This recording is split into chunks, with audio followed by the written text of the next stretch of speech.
Despite the fact that I haven't uploaded in like 2 months, don't worry, I haven't died. I'm doing something. It's not amazing. I'm doing something.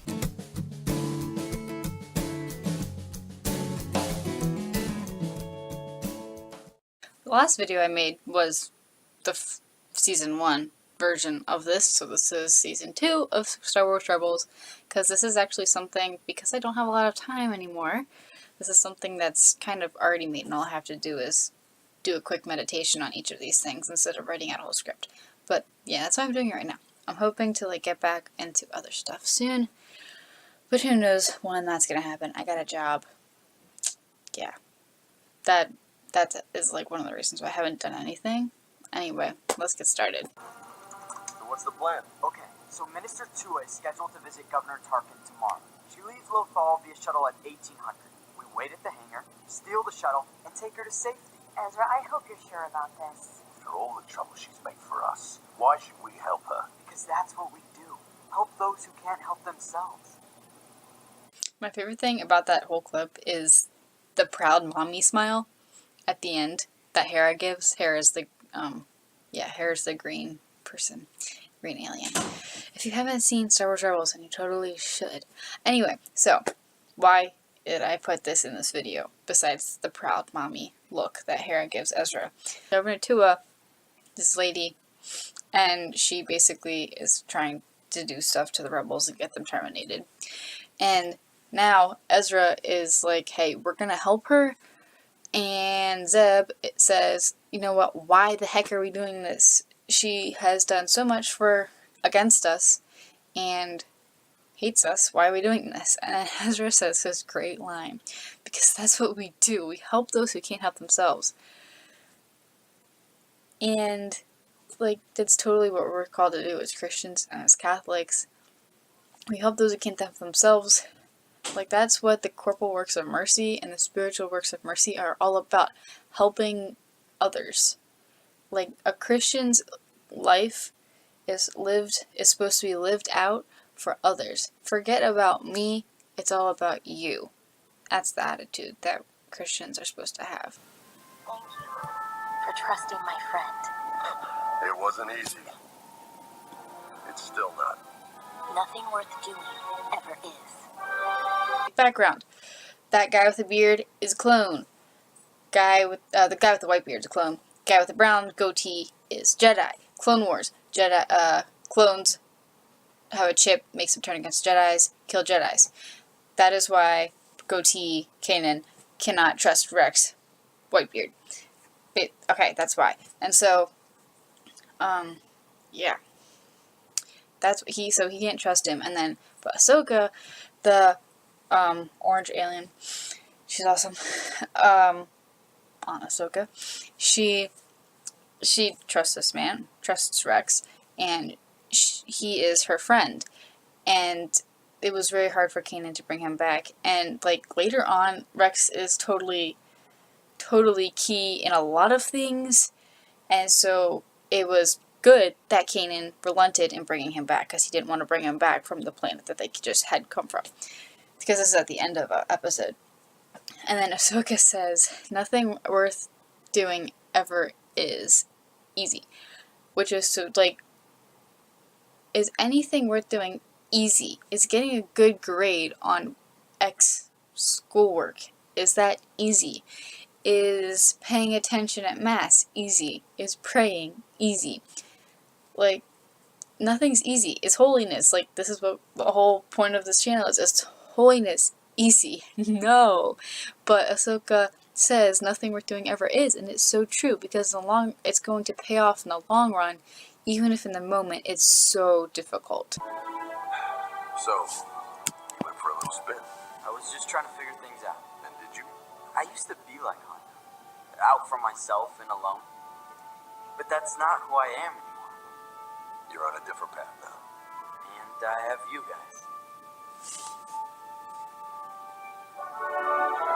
Just like the first clip that I showed you, and it's actually really reoccurring throughout the entire, like the whole show, is this like selflessness, and this idea of selflessness and sacrificing for the other. And Ezra, like Kanan says, like Kanan asks Ezra about that, and Ezra says, yeah, I used to be like Hondo. He's another character he's a smuggler, and but now I'm not anymore, and like I help others. And so Kanan says, so you're on a path. And so like that's kind of the path of the Christian, the path of the Catholic, on the way to heaven. And then it's not quite as potent, but Ezra says, and I have you guys.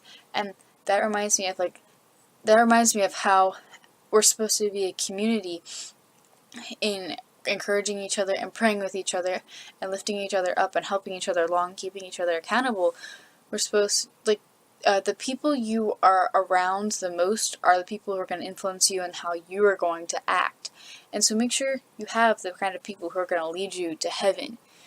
Because just like the only reason Ezra's like he is now is because he found these people. He found Kanan, Hera, Zeb, Sabine, and Chopper. That's the only reason he's like this. He could be an orphan. He could still be an orphan running around on the streets. And so the community you surround yourself with is who you're gonna end up being like. Would I hand over my ship to just any pilot? Would any pilot risk their life to come to this death trap? Perhaps not. Why did you? I was a little girl when the Clone War came to Rylan. My mother hid us below ground, and I'd peek out when the Republic ships flew over as they fought to liberate my world. I dreamt of nothing more than to be up there with them. So you left your family to fight. I left my family so I could fly. As a combat pilot? If we want freedom, we must make difficult choices. I chose to leave my family. I chose to learn to fly. And then I chose the ability to help others. It's all rooted in something I can't explain. Okay, this one's a little tougher because, Hera left her family to go and fight. So, like, she went to go and, okay, she kills people. We have to admit there's a lot of killing in this. It's Star Wars. But that's not what we're going to focus on. We're going to focus on her desire to, like she said, make difficult choices because of freedom. And she made that difficult choice. She chose to leave her family. The people who they are in the military, or if we're going to go into religion, they become priests or sisters, and they leave their family. They leave their family to go and quote unquote fight. Military, literally, priests and religious sisters, a spiritual battle.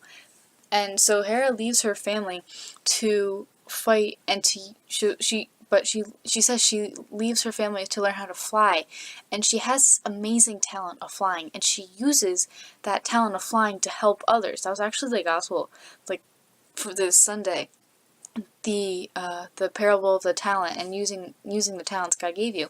And so Hera has this amazing talent for flying, and she uses that flying consistently the entire 4 seasons. So there's only 4 seasons. The entire 4 seasons to help others and defeat evil. And that's what we need to do. We need to use our talents and sacrifice to defeat the evil of Satan in the world. Give me the power, and I'll share my cutlery, like the old days. I don't do things just for money anymore. That's right. Now there's the cause. You really think the little rebel group can overthrow the Empire? Grow up, little sister. You can't be that foolish. Once we were like sisters, but we only cared about ourselves. It's called survival. You of all people should know you can't trust anyone. I forgive you. For what? For leaving me for dead, and I still trust you. And you're wrong.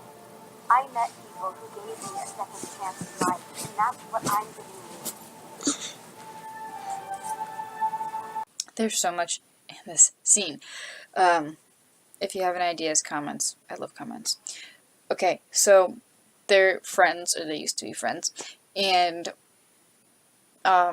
she is So I'm just going to try to do this in order. She's like, hey, I'll give you money. Sabine says, no, I don't do things for money. I do things because of a cause that I have. And her friend mocks the cause. But Sabine says, no, I do this because I have a passion and I have this desire to help people and overthrow the empire. And then there's another line where Sabine says, I forgive you. She forgives her friend for leaving her for dead. And we're supposed to like forgive others, even if it's as big as that, or if it's as little as I'm mad at my brother for whatever reason. And then there's also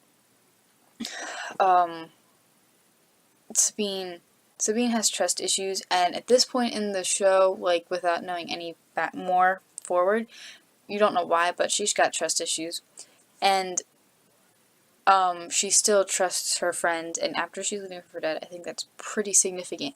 But then Sabine, we don't know how Sabine met up with Hera and Kanan and all that. I kind of wish I did know, but we don't know how. But we know that Hera and Kanan gave Sabine a second chance in life, and Sabine is giving that to her friend, even though she knows she doesn't deserve. Nobody deserves a second chance.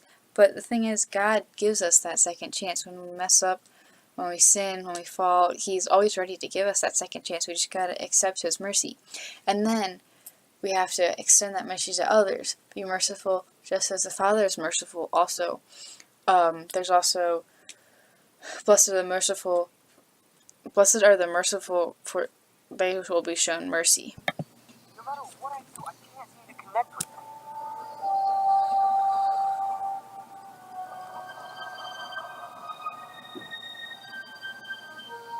My experience, just when you think you understand the Force, you find out how little you actually know.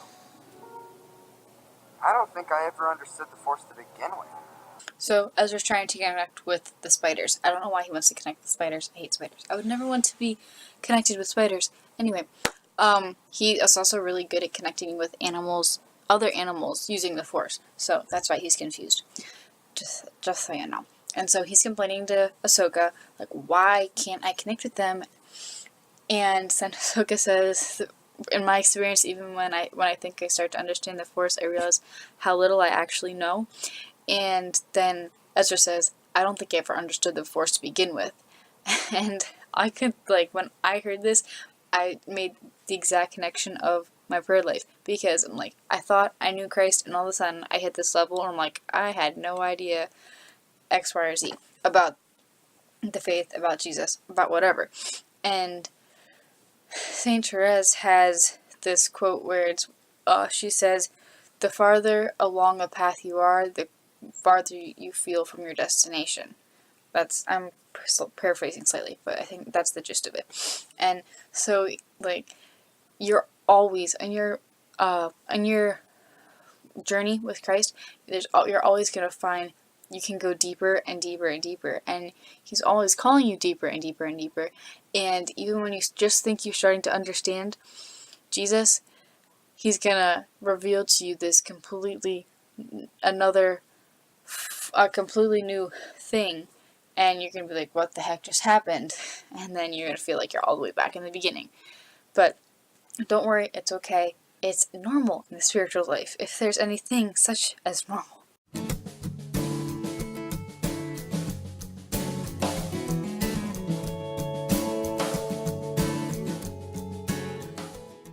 I hope you enjoyed that a lot. Yeah, that's what I have for you tonight, and I really hope that I'll be able to do videos more frequently, but I honestly have no idea what's gonna happen. Well, nobody knows what's gonna happen, but yeah, life is crazy. Panera is crazy. School is crazy. Anyway, but God is good as long as He's with me. I'm okay. Anyway, get holy and have fun doing it.